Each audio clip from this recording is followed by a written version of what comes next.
ज्यामिति कक्षा 6 से 10 तक बेसिक चलेगी। उसमें हम पहले कुछ परिभाषाओं का अध्ययन करेंगे। तो आइए हम परिभाषाओं का अध्ययन करें।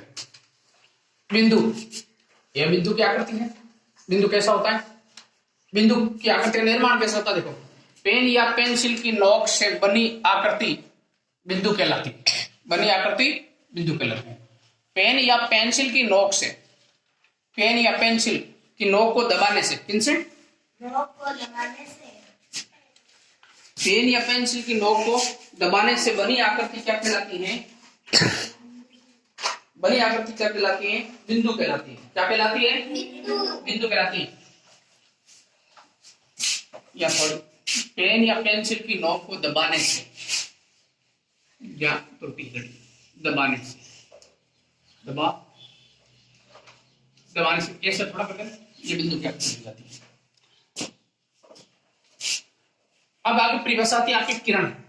किरण किसे कहते हैं? किरण के बारे में अध्ययन करेंगे।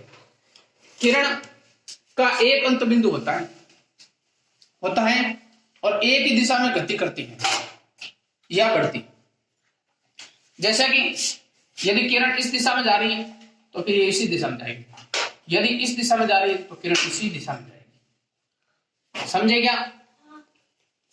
किरण का एक अंत बिंदु होता है और एक ही दिशा में गति करती है या बढ़ती।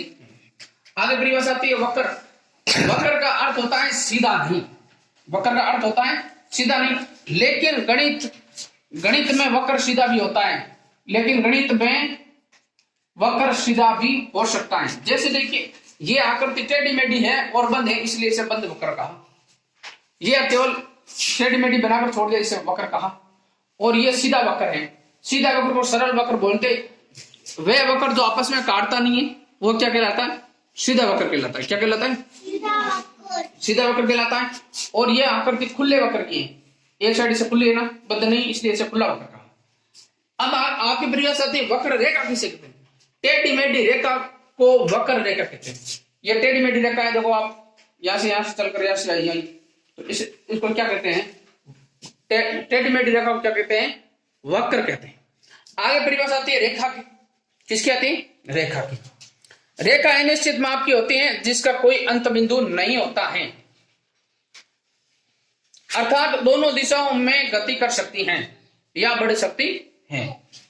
देखो, ये रेखा आप इस तरफ भी बढ़ा सकते हो, इस तरफ भी आवश्यकता अनुसार जितनी चाहिए उतनी बढ़ा सकते हो।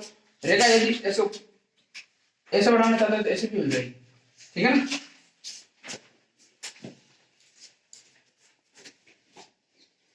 आगे है रेखाखंड।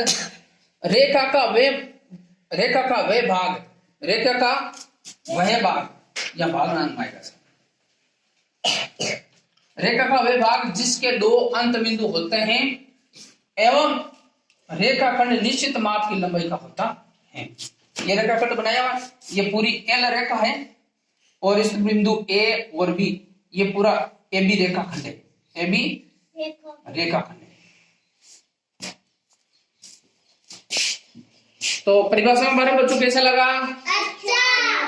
अच्छा। आज के लिए इतना। अगली क्लास नेक्स्ट वीडियो।